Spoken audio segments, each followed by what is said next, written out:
Imagine it is a Monday morning.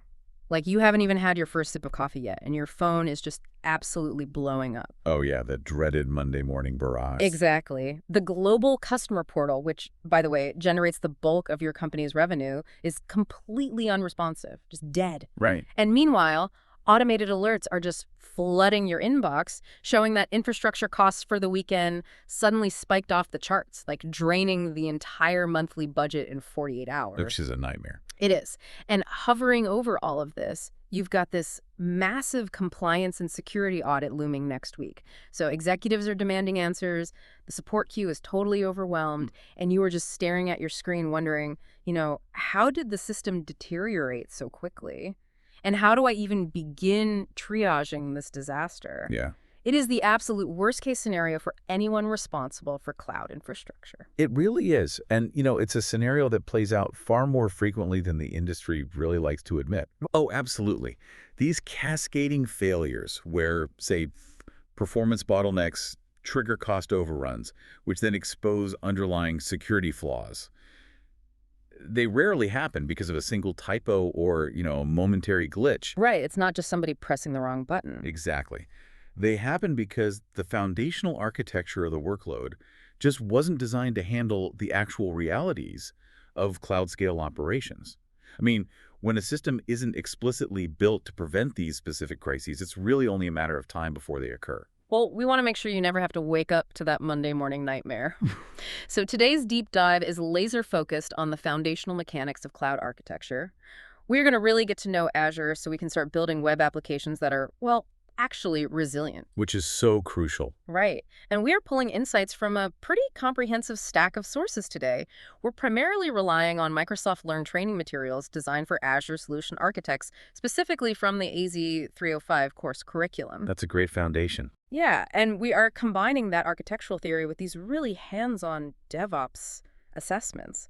Assessments that strip down basic web application architectures and look critically at things like storage security. Yeah, and I think the intention here is to bridge this massive gap between abstract business requirements and actual enforceable cloud architecture. What do you mean by that? Well, it's remarkably easy to sit in a boardroom and decree that an application must be fast, secure, and cost-effective. Oh, sure. Just throw some buzzwords around. Exactly. But translating those adjectives into a concrete reality, one involving virtual networks, identity providers, data persistence layers in Microsoft Azure, that is a completely different discipline. So to start this journey, I feel like we have to look past the code itself, right? Before anyone opens up the Azure portal, before a single line of .NET or Node.js is even written, there has to be a blueprint. Absolutely. Because nobody wants their application to be a constant fire drill. We want infrastructure to be boring, predictable, and honestly invisible to the end user. Boring is good in this context. A blueprint is definitely the appropriate starting point. The reality is that the vast majority of cloud initiatives, they don't fail because Microsoft Azure lacks the compute power or the storage throughput to handle the workload. Right. I mean, it's Microsoft. Exactly. The platform operates at a planetary scale. Projects struggle, run out of funding, or descend into chaotic management because of a fundamental lack of alignment. Alignment between who? Between everybody. The engineering teams, the financial stakeholders, the security operations center, they simply aren't aligned on why the initiative exists, who carries the risk, and how the execution is actually going to be governed. Okay, which perfectly introduces the first major framework from our sources. It's the Microsoft Cloud Adoption Framework, or commonly referred to as the CAF. The CF, yeah. And it's not a technical manual detailing how to configure a load balancer, right? It's more of an organizational playbook. The CAF is designed to force that alignment. You were just talking about business people, technology, making cloud adoption a deliberate strategy rather than just an accidental sprawl. It functions as a journey map, really. And step one of that framework is strategy. The strategy phase. Right. This addresses the why. Organizations have to pause and define the actual outcome they are seeking. I mean, simply moving servers from a physical data center into Azure, that is not a business outcome. Right, that is just changing the physical location of the hardware. Exactly. You haven't actually solved a business problem yet. You can't just mandate a move to the cloud because, I don't know, competitors are doing it or because some magazine article said it was the future. No, you really can't. And the sources outline this great scenario involving a major retail company to illustrate this. Oh, the Black Friday one. Yes, the Black Friday example. Every year, during the Black Friday shopping weekend. This retailer's on-premises servers are just completely overwhelmed by the surge in customer traffic. Right, everybody logging on at once. Exactly. The physical hardware maxes out at CPU and memory limits, the servers crash, checkout process fails. And as a result, the business loses millions of dollars in potential revenue. Not to mention the damage to the brand's reputation. Like, nobody goes back to a site that crashes on Black Friday. Exactly. So in that scenario, the strategy isn't we need to migrate our web servers to Azure. The strategy is we need to achieve elasticity and scalable performance so we stop losing millions of dollars during peak seasonal events. Ah, I see. So it's about the business goal. That defines a clear, measurable business outcome. Precisely. And once the organization has that outcome, in this case, elasticity to protect revenue, they can move to the next phase of the framework, which is the plan phase. Okay, the plan phase. What happens there? The planning phase maps out the workloads, identifies the critical dependencies, and sequences the migration or the development effort. Mm-hmm. But more importantly, this is the stage where the inevitable organizational conflicts are resolved. Okay, let's talk about those conflicts because different departments have vastly different motivations, right? Like, finance is usually focused on the shift from CapEx to OpEx. Yeah, we should probably define those terms, actually, as they drive a significant amount of cloud architecture. Go for it. So CapEx, or capital expenditure, is the traditional IT model. A company spends a massive sum of money up front to buy physical servers, networking switches, storage arrays. That's millions of dollars. Easily. And that hardware sits in a data center and depreciates over 5 years. And the kicker is, whether you use 10% of that hardware's capacity or 100%, you have already spent the money. Right. It's a sunk cost. Exactly. Now, OpEx, or operational expenditure, is the cloud model. You pay a monthly bill only for the compute and storage resources you actually consume that month. So the finance team is demanding OpEx to free up capital and tie their expenses directly to actual usage. But meanwhile, the IT security department is focused entirely on risk mitigation. Oh, entirely. They are demanding that no data moves until a perimeter is locked down, access controls are ironclad, and every single regulatory compliance box is checked. Right. They want to pump the brakes. And the application development teams, they have their own distinct priority too. They want agility. They just want to build stuff. Exactly. They want to be able to spin up new environments in minutes to test new features. They're asking for the friction to be removed so they can deploy code faster without waiting, weeks for a systems administrator to manually provision a database. So the planning phase of the CAF is where you take those competing priorities, the cost control from finance, the stringent security from IT, and the rapid agility from devs, and you synthesize them into a single coherent roadmap. You have to. You define who owns which risks and what new technical skills the organization actually needs to acquire to pull it off. Okay, so that's strategy and plan. What's next? Following the plan phase is the ready phase. And the sources emphasize that skipping this phase is the primary cause of long-term operational pain. Skipping the ready phase. Yeah. The ready phase is about preparing the cloud environment itself before any production workloads are deployed into it. Azure calls this establishing a landing zone. A landing zone. Okay, let's use an analogy here because I love a good analogy. Building a complex web application in an unprepared cloud environment is kind of like constructing a state-of-the-art 100-story skyscraper in the middle of an empty dirt field. That's a great way to look at it. Like the building itself might be an architectural marvel with smart elevators and high-end finishes. But if there are no paved roads leading to the site, no municipal water lines, no connection to the electrical grid, the skyscraper is functionally useless. Exactly. It's just a very expensive monument in the dirt. The ready phase is the process of laying down those municipal utilities. So what does that look like in Azure? In Azure terms, you are establishing the core network topologies. You're setting up the virtual networks, the routing tables, the VPN gateways back to your corporate office. Getting the plumbing in place? Yes. You're establishing the foundational identity and access management structures within Microsoft Entra ID. You are making sure the foundational plumbing and electrical grids are secure and scalable before you invite the development teams to actually start building the application tier. Okay, so once that landing zone is established and the utilities are hooked up, the framework moves to the adopt phase. That's the adopt phase. This is the actual execution of the plan. And the sources divide adoption into two distinct technical paths, right? Migration and innovation. Yes. And migration is commonly referred to in the industry as a lift and shift operation. Lift and shift. Right. An organization takes an existing legacy application running on premises, perhaps, like a monolithic inventory management system, and they literally move it to Azure Infrastructure as a Service, or They just pick it up and drop it in the cloud. exactly. They take the virtual machine exactly as it exists and run it on an Azure virtual machine. It gets them out of the physical data center quickly, sure, Yeah. but it often brings all the technical debt and architectural flaws right along with it. Right, so they aren't actually gaining the benefits of cloud elasticity at that point. They're just renting someone else's server to run their old clunky app. Exactly, which is why innovation is the alternative path. And innovation means what? Starting from scratch. It involves building cloud-native solutions from the ground up, or at least heavily refactoring existing applications to use platform as a service or PaaS offerings. Ah, okay. So instead of managing an entire Windows Server virtual machine just to run a small piece of code, the team might use an event-driven architecture with Azure Functions. Where they only pay for the exact milliseconds the code executes. Exactly. Now, organizations often utilize both paths, right? They might migrate the legacy systems first just to stabilize and exit the physical data center, and then modernize those systems through innovation over time. That makes sense. Okay, so that leaves the final component of the cloud adoption framework, which directly addresses that Monday morning nightmare we started with.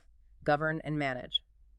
Because the cloud is heavily dynamic, it is not a system you just deploy once and then ignore. Definitely not. Governance establishes the operational guardrails. It dictates what actions are permissible and what actions are explicitly blocked by the platform itself. Blocked by the platform, not just a manager saying, don't do this. Right. Without automated governance, consistency across a large engineering organization is just impossible. Think about an organization in the healthcare sector dealing with highly sensitive, regulated patient records. Oh, the compliance there must be insane. It is. They cannot afford to let individual developers decide where that data is stored geographically or what encryption standards are applied. Right, because a developer rushing to meet a sprint deadline might just, spin up a storage resource in an unauthorized region or accidentally expose it to the public internet because it was faster to test that way. Exactly, and that's a massive breach waiting to happen. Governance prevents that. By using tools like Azure Policy, the architecture team can create enforceable rules at the platform level. So it physically stops them. Yes. If a developer attempts to deploy a database without encryption enabled, or attempts to deploy a resource outside of the approved geographic regions, the Azure Fabric physically blocks the deployment. Wow. The platform returns an error before the resource is even created. That is so powerful because when those rules are automated, the security team stops being a bottleneck, right? Instead of manually reviewing every single configuration file before a deployment, they just define the boundaries in Azure Policy. Exactly. So the developers can deploy as fast as they want, multiple times a day, as long as they stay within those hard boundaries. Precisely. And then the manage portion of this phase involves day 2 operations. It focuses on ongoing operational maturity. What do you mean by day 2 operations? Well, the sources highlight a common issue where organizations lack visibility into their workloads once they are running. Say a company has a checkout process experiencing severe latency spikes every night at 2:0 a.m. Without proper telemetry, which includes the collection of logs, performance metrics, and distributed traces, they remain completely blind to the issue until customers start complaining on social media. Right, and by then it's way too late. Right. Okay, let's consider a scenario where business leadership just decides to bypass all of this. Oh, this happens all the time. Right. They mandate a migration to the cloud by the end of the quarter. They don't define a strategy, they skip the planning, and they ignore the CAF entirely. If you are an architect or a lead developer facing that mandate, how do you push back? It's tough. Because you can't just hand the CEO a massive Microsoft documentation manual and say, hey, we have to follow the framework. No, that won't work. Pushing back requires translating the technical risks of skipping the CAF into the business language of financial and operational risk. Ah, speak their language. Exactly. If the mandate is, just move it quickly, the architect needs to ask targeted questions.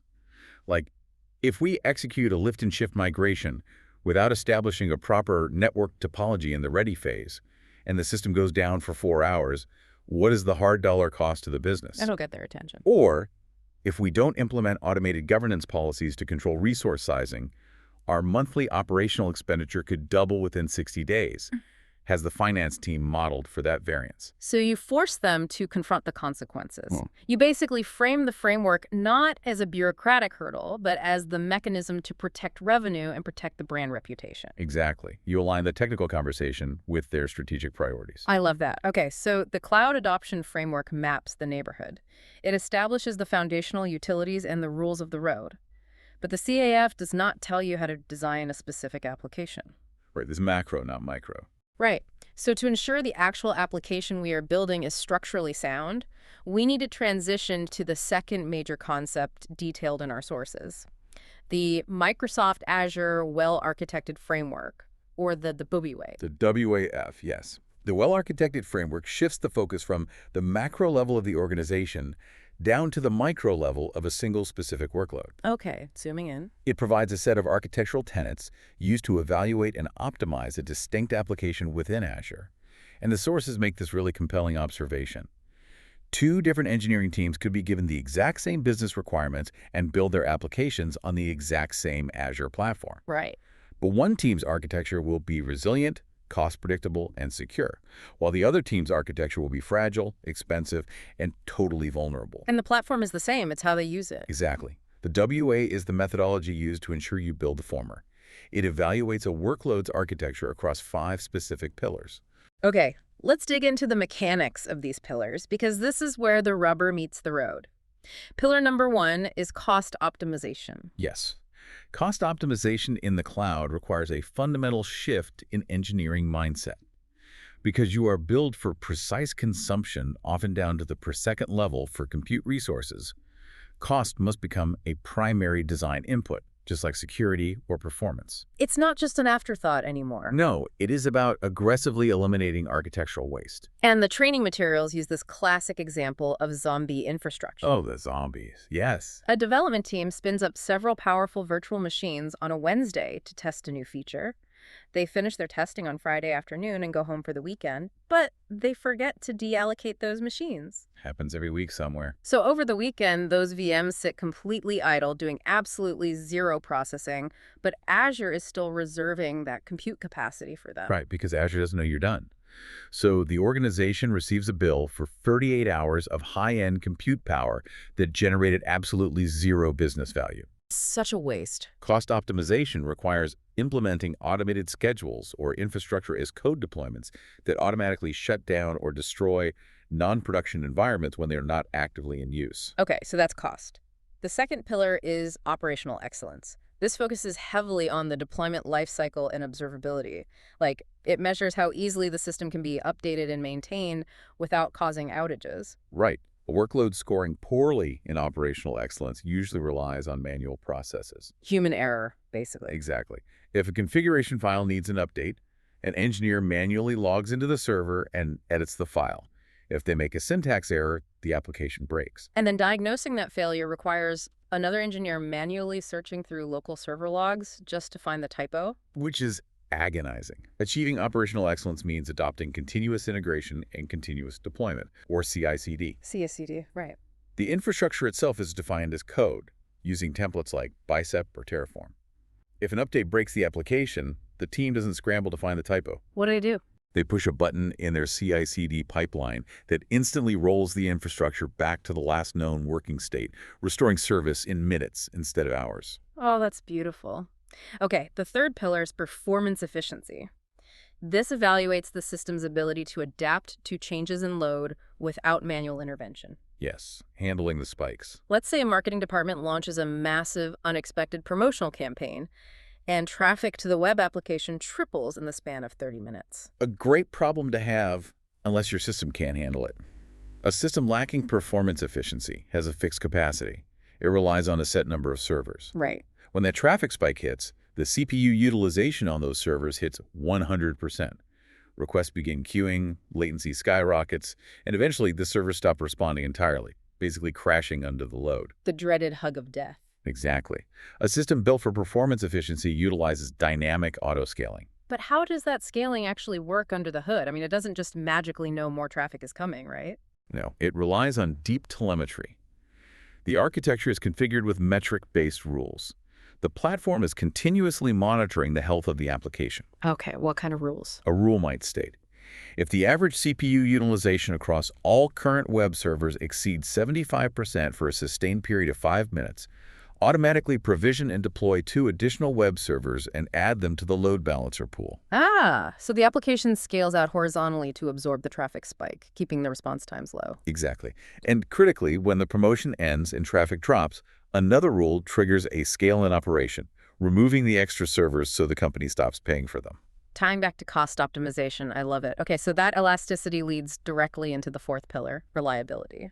And reliability accepts a hard truth about complex distributed systems. Hardware fails. It always does. Network switches drop packets. Entire geographic regions occasionally experience power or cooling issues. Reliability asks whether the architecture can anticipate these failures, isolate them, and self-heal without taking the entire application offline. Yes. And the sources talk heavily about availability zones in this context. Let's actually explain the physical mechanics of an availability zone, because I think people just think the cloud is some nebulous thing up in the sky. Right, they picture actual clouds. Mm. But an Azure region, such as East US or West Europe, is not a single building. A region is a massive geographic perimeter. Okay. Within that region, Microsoft builds multiple distinct, physically separated data center facilities. These are availability zones. How separated are we talking? They're located miles apart from each other. They operate on entirely different power grids, utilize different cooling infrastructure, and are connected to different network carriers. So if a massive storm floods the data center acting as Zone 1, or, I don't know, a construction crew severs the primary fiber line feeding it, Zone 1 might go dark. But Zone 2 and Zone 3, which are miles away, are completely unaffected. Exactly. A highly reliable architecture distributes its application instances and replicates its databases synchronously across multiple availability zones. So if the underlying hardware in Zone 1 fails, the load balancer instantly detects the failure and routes all user traffic to the surviving instances in the other zones. Yes. The end user might experience a slight delay, but the application remains online. Amazing. Okay, the fifth and final pillar of the WF is security. This evaluates how well the architecture protects data integrity, maintains confidentiality, and limits the blast radius if a breach does occur. It demands a defense-in-depth strategy, relying on multiple layers of security controls rather than just a single perimeter firewall. Right, so we have cost, operations, performance, reliability, and security. Looking critically at these 5 pillars, they kind of seem inherently contradictory, don't they? They absolutely are. They are pulling the architect in opposite directions. Yeah. Like, if I am tasked with building an application with absolute uncompromising reliability, deploying it across multiple geographic regions, utilizing active failover where databases are continuously syncing globally, and provisioning massive redundancy at every layer, that design is going to completely obliterate the cost optimization pillar. Oh, it will be exorbitantly expensive. Exactly. So how does an architect reconcile these opposing forces? Well, architecture is fundamentally the discipline of making calculated trade-offs.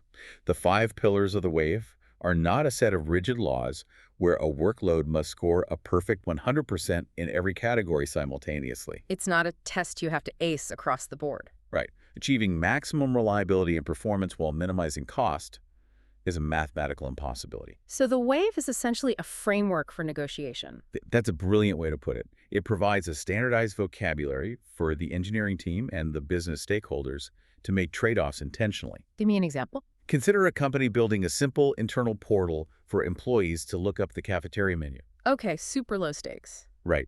It requires minimal security, and if the system goes down for 2 hours, the impact to the business is negligible. So the architect will intentionally sacrifice reliability scores to maximize cost optimization. But if that same company is building the payment processing gateway that handles all their external revenue, the dynamic completely flips.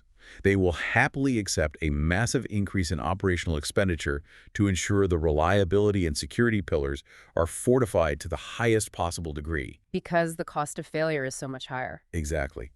The WAF ensures these trade-offs are documented decisions based on business requirements, rather than accidental consequences of poor planning. Okay, so we have the macro strategy of a CF and the specific workload tenets of the WAF. Our sources take these concepts and apply them practically. They take a recommended starter architecture straight from the Azure Architecture Center and subject it to a rigorous WEF assessment. This is where it gets really interesting. This exercise grounds the theory in technical reality. Yes. So the starter architecture is a basic web application. The compute tier uses Azure App Service to host the web front end. The data tier uses a standard Azure SQL database. It incorporates basic platform features like Azure Monitor for telemetry. Right. It is an intentionally minimal, functional baseline. There are no complex API gateways, no advanced private networking configurations, and no multi-region deployments. It's just bare bones. But running this baseline through the WAVE assessment reveals its limitations pretty quickly. Let's evaluate this starter app pillar by pillar. Let's do it. We will begin with reliability. The architecture completely fails to meet production reliability standards. It really does. It fails for several structural reasons. Mm. First, the app service and the SQL database are deployed in a single, non-redundant configuration. Meaning? If the specific server rack hosting that application experiences a hardware failure, the application goes down. There is no distribution across availability zones. Ah, okay. Second, the architecture lacks deployment slots. Let's break down the mechanics of deployment slots because I know they are critical for operational reliability. They're huge. In Azure App Service, a deployment slot is essentially a fully configured, running environment that sits directly adjacent to your live production environment. Okay. It shares the same underlying app service plan. When the development team releases a new version of the application, they do not overwrite the live production code. They deploy the new code to a staging slot. So the code is running, but real users aren't hitting it yet. Exactly. The team can run automated tests against the staging slot to verify the new release is stable. And then, when they are ready, they initiate a swap. A swap. Azure instantly updates the routing rules at the network load balancer level, swapping the virtual IP addresses. The staging slot becomes production, and the old production code moves to the staging slot. It enables zero downtime deployments. And I imagine if the new code suddenly throws fatal errors when exposed to real user traffic, the team can just hit the swap button again. Instantly rolling back to the previous stable version. Wow. But because our starter architecture lacks these slots, every deployment is an in-place overwrite. Which means the application must be taken offline momentarily, and any bad code immediately impacts end users. Yikes. So fixing the reliability failure requires upgrading the pricing tiers to support both zone redundancy and deployment slots. Exactly. Okay, moving to the security pillar, the assessment reveals even more severe vulnerabilities. The starter architecture basically fails security entirely. The failure points here are quite alarming, honestly. Tell me about it. Well, both the web application and the SQL database are configured with public IP addresses. Meaning anyone can try to get to them. They are reachable over the open internet. Furthermore, the sensitive configuration data, the connection strings containing the database credentials, are stored directly in the application settings in plain text. In plain text. Okay, let's examine the network vulnerability first. Even if the SQL database is protected by a strong administrator password and a firewall rule, the endpoint itself is exposed to the public internet routing tables, right? Right. It is vulnerable to continuous brute force attacks and network-level scanning. So how does an architect fix that exposure? By implementing Azure private endpoints. Private endpoints. A private endpoint fundamentally changes the network path. It takes a platform as a service resource, like the SQL database, and projects a private IP address from your own isolated virtual network onto that resource. So it effectively drops the database inside your private walled garden. Exactly. Once that is configured, traffic between the app service and the SQL database flows entirely over the Microsoft backbone network. It never touches the public internet. It never traverses the public internet, meaning an external attacker cannot even route packets to the database's IP address. That is so much safer. And securing the connection strings, I assume that requires introducing Azure Key Vault. Spot on. Instead of storing the database password in the app settings where, any developer with read access can see it, the password is saved as a cryptographic secret inside the Key Vault. So what goes in the app settings? The application settings only contain a reference pointer to the Key Vault URI. The application fetches the secret securely into memory at runtime. Much better. So the architecture fails reliability and fails security. We move to cost optimization. Surprisingly, the assessment shows the starter architecture passes this pillar. It passes because the architecture is exceptionally lean. It is designed as a minimal proof of concept. It utilizes basic pricing tiers and avoids provisioning any complex, expensive services. There is no wasted idle capacity. Right. However, the assessment highlights the inevitable trade-off here. Yeah. The moment the engineering team begins addressing the reliability and security failures by adding key vaults, private endpoints, and zone redundant hardware, the operational expenditure is going to increase significantly. Right, security and reliability cost money. Okay, the fourth pillar is operational excellence. The assessment gives this a partial pass. Yeah, a partial pass. The architecture includes Azure Monitor, so it possesses basic telemetry capabilities. It can track HTTP request rates and basic error codes. But it lacks a structured, automated deployment pipeline. Deployments are likely initiated manually from a developer's local machine, introducing massive potential for human error. Furthermore, it lacks comprehensive diagnostic logging. Which means if the database performance suddenly degrades, operations teams will struggle to identify the root cause because the deep diagnostic logs aren't being centralized. Exactly. Achieving full operational excellence requires constructing a CI/CD pipeline using GitHub Actions or Azure DevOps to automate all infrastructure and code deployments. Taking the human hands off the keyboard? Yes. And it also requires configuring every component of the architecture to stream its detailed diagnostic logs to a central Azure Log Analytics workspace. This allows engineers to use the Kusto query language to perform complex cross-resource correlation when investigating incidents. Got it. Finally, we assess performance efficiency, and this architecture fails. It fails. The compute capacity is entirely static. There are no auto-scaling rules defined. So the app service is just allocated a fixed amount of CPU and memory. Right. And if user demand spikes beyond that fixed capacity, the application will degrade and eventually crash. To resolve this, the architect must define the metric-based scale-out and scale-in rules we discussed earlier. Analyzing the final scorecard for this recommended starter architecture is really revealing. I mean, it fails reliability, security, and performance. It partially passes operations and only passes cost because it is stripped to the bone. Yes. If a developer assumes a Microsoft starter template is ready for production traffic and deploys it as is, they are deploying a trap. It is entirely analogous to purchasing a highly stylized concept car from a showroom. Oh, I love this analogy. Right. The exterior lines are beautiful, and the dashboard looks futuristic.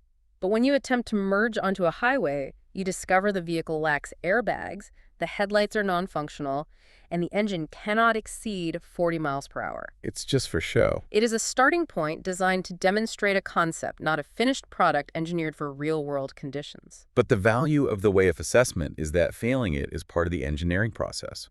Microsoft provides this assessment tool freely. An architect answers detailed questions about their specific implementation, and the tool generates a score alongside a highly specific, actionable roadmap for improvement. It is an iterative diagnostic process. You assess the architecture, identify the critical gaps, implement the necessary technical controls, and then reassess. It guides the team toward a production-ready state without forcing them to over-engineer the solution before it is necessary. Precisely. I want to focus on the most severe failure identified in that assessment, the security pillar. Storing connection strings in plain text and exposing databases to the public internet represents an unacceptable risk regarding data exposure. Completely unacceptable. Because securing the compute layer, the web application itself, is pointless if the underlying data storage is vulnerable. We need to zoom in and examine how applications interact with the Azure storage account. Securing the data layer is paramount. An Azure storage account is a foundational service that applications rely on heavily. Oh, it goes in there. It provides blob storage for unstructured files like images and documents, file shares, message queues for asynchronous processing, and NoSQL tables. How an application proves its identity to gain access to that storage account dictates the security posture of the entire system. And the DevOps assessments provided in our sources categorize the authentication methods for a storage account into 3 distinct tiers, ranging from highly vulnerable to the industry gold standard. Right. Let's analyze the bottom tier, the least secure method, access keys. So when an Azure storage account is initially provisioned, the platform automatically generates 2 512-bit storage account keys designated as the primary and secondary keys. Okay. These keys represent the legacy approach to authentication. What level of authorization do these keys grant? They grant absolute, unrestricted authorization over the entire storage account. Wow. If an entity possesses that key, they can read every single blob, overwrite any file, delete entire NoSQL tables, and purge the message queues. There is zero granularity. So it does not differentiate between a process that only needs to read a single configuration file and a process that needs to modify the entire data set. Nope, it's an all-access pass. The blast radius, if one of those keys is compromised, is total. And the operational reality is that keys get compromised constantly. Like a developer might temporarily hard code the key into a local configuration file just for testing, forget to remove it, and accidentally commit that file to a public GitHub repository. We see it happen all the time. Within seconds, automated bots scanning GitHub will scrape that key, and attackers have full control of the data. It's terrifying. Mm. And beyond the catastrophic risk of a leak, managing these keys involves significant operational overhead. How so? Security compliance usually mandates that credentials be rotated periodically. Rotating a 512-bit access key requires a delicate orchestration. Right, because you can't just change it and break everything. Exactly. The engineering team must generate a new key in Azure, update every single application and service relying on the old key to use the new one, ensure the new key has propagated across the system, and then invalidate the old key, all while attempting to avoid application downtime. That sounds like a fragile process. It is extremely fragile. Because of this massive risk profile and the management burden, the sources state clearly that utilizing access keys is the least secure approach. If legacy constraints force their use, they must be stored in Azure Key Vault, never in source code. Okay, so moving up the security spectrum, we reach the medium security tier. Shared access signatures, or SAS tokens. How do SAS tokens change the authentication mechanics? SAS tokens mitigate the all-or-nothing risk of access keys by introducing fine-grained, delegated access control. Okay. A SAS token is not a permanent master key.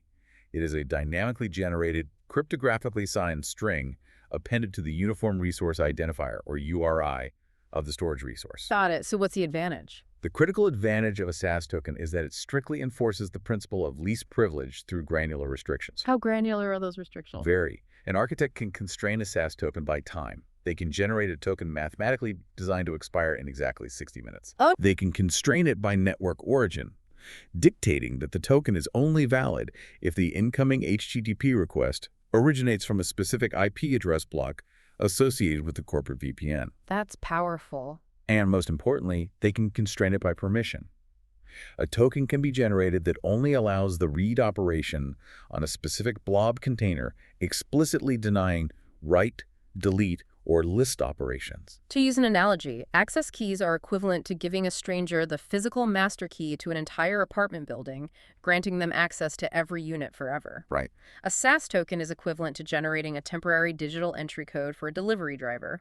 The code only unlocks the front lobby, it only grants access to the hallway for a specific apartment number, and the code automatically invalidates itself after 15 minutes. That accurately describes the restriction mechanics perfectly. Furthermore, there are variations of SAS tokens. An account SAS delegates access across multiple services within the storage account. A service SAS restricts access to a single service, like the blob service. And a user delegation SAS is the most secure variant, as it ties the generation of the token directly to Microsoft Entra ID credentials, rather than relying on the storage account key to sign the token. That makes sense. However, SAS tokens still present a management challenge, don't they? I mean, the application must contain the logic to securely request, distribute, and handle these tokens. Yes, there's still logic involved. If an engineer makes an error and generates a token with an expiration date set 10 years in the future, it functionally becomes a permanent backdoor. Exactly. Which is why the architectural target, the highest tier of security according to the sources, completely eliminates the concept of managing keys or generating tokens entirely. And this is the implementation of managed identities. Managed identities, yes. Managed identities represent a passwordless workflow, a concept that fundamentally changes how cloud security is implemented. But how does an application authenticate without a password or a token? It's brilliant, really. Managed identities leverage the power of Microsoft Entra ID, the identity and access management fabric underlying all of Azure. It uses robust role-based access control, or RBAC. RBAC, okay. Instead of handing an application a secret string of characters to prove its authorization, you provision an identity for the application itself within the Entra ID tenant. Wait, so you are creating a verified profile for the software, not for a human user? Exactly. The Azure platform establishes a trust relationship. You configure the storage account to explicitly trust the identity associated with your specific app service. Okay. When the app service needs to access a file, Entra ID silently brokers the authentication behind the scenes. There are no connection strings, no API keys, and no passwords stored anywhere in the application's configuration. That sounds like magic. But if managed identities provide passwordless security and eliminate the severe operational headache of key rotation, Why do access keys and SaaS tokens still exist? Like, why doesn't every architect just mandate managed identities for every interaction? Well, the limitation lies in the scope of Entra ID. Managed identities are an incredible security mechanism, but they require the compute resource, making the request to natively support Entra ID integration. Which means it has to be an Azure service. Mostly, yes. If the application is running on an Azure virtual machine, an Azure Kubernetes service cluster, an Azure function, or an Azure app service, the platform can inject that identity seamlessly. But what if the workload isn't running in Azure? Right. If an organization has a legacy application running on a physical server in their own on-premises data center or running in a different cloud provider entirely, that server does not have a native Azure managed identity. It exists outside the Entra ID trust boundary. Ah, I see. In those hybrid scenarios, the architect is forced to fall back on generating SaaS tokens, or in the worst-case scenario, securely storing an access key on the remote server. Managed identity is the definitive gold standard, but the compute layer must reside within the Azure ecosystem to utilize it easily. Okay, so we have established that managed identities are the solution to the severe security failures identified during our WAA assessment earlier. I want to move from the theoretical benefits to the mechanical implementation. Let's do it. Let's outline the step-by-step process of constructing a fully passwordless workflow. Detailing the implementation really reveals the elegance of the RBAC model. So let's define the scenario. We have a web application hosted on Azure App Service. We have an Azure storage account. Inside that storage account is a blob container, and inside that container is a single text file named demo.txt. Okay, simple enough. The architectural requirement is for the web application to read the contents of demo.txt and display it, and it must accomplish this without relying on any passwords, keys, or connection strings. Walk me through the workflow. How do we initiate this? The process begins with enabling the identity.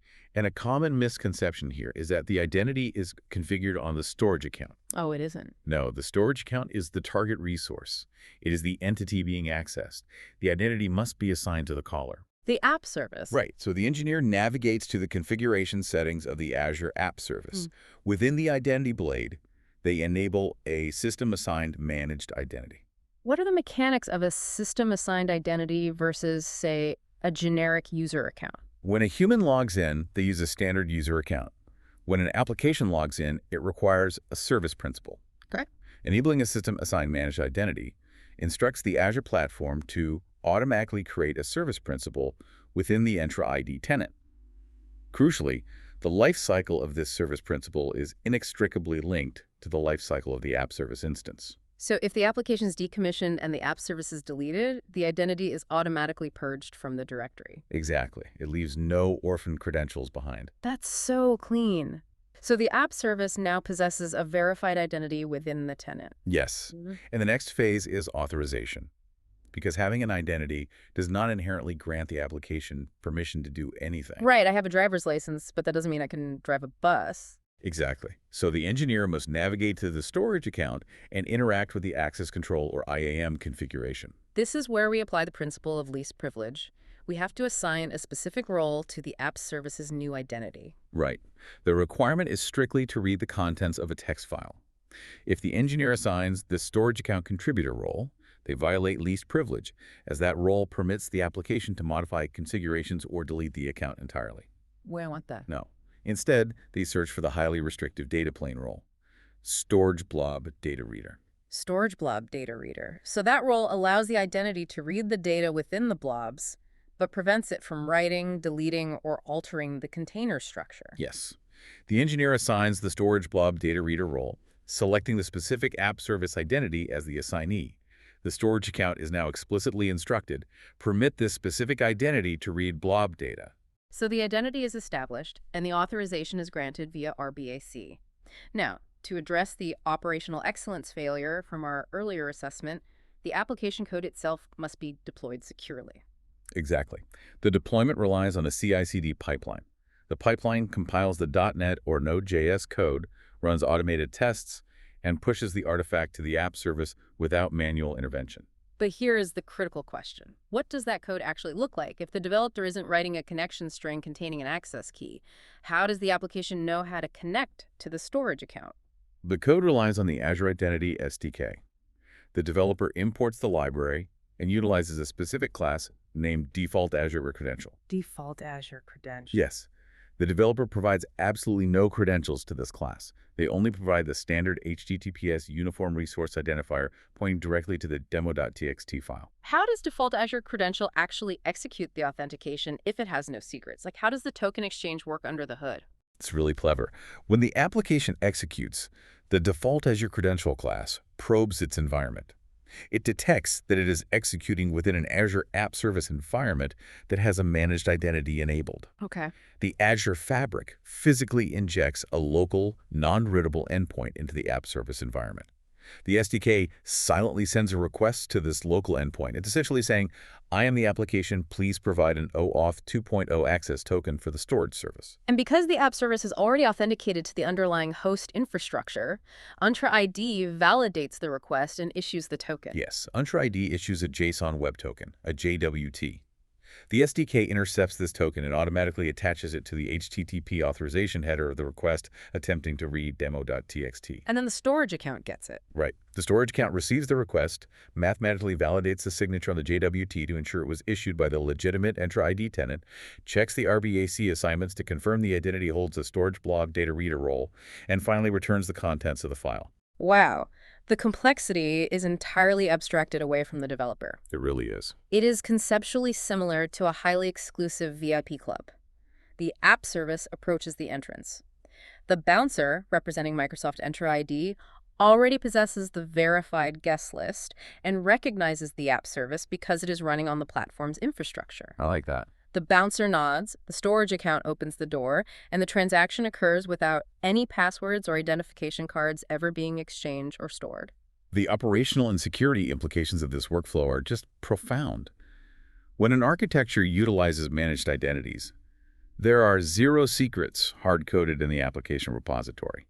There are no configuration files containing sensitive connection strings. Therefore, it is physically impossible for a developer to accidentally leak a database password to a public repository because the password does not exist. Exactly. And the security operations team is relieved of the burden of manually rotating credentials every 90 days. Yep. The risk of credential theft plummets because the authentication relies on the cryptographic identity of the compute resource itself, managed continuously by the platform. It really solves so many problems at once. It does.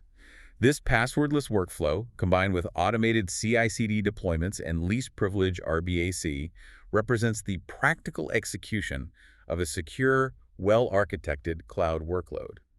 We have systematically addressed the critical failures of that starter architecture. The transformation from a fragile, vulnerable starting point to a robust, self-managing architecture is just remarkable. It really demonstrates that designing for resilience and security does not have to result in massive friction if the architecture leverages the platform's native capabilities appropriately. That's the key. Well, we have explored a massive amount of architectural theory and technical execution today. We began by examining the organizational alignment required by the Microsoft Cloud Adoption Framework.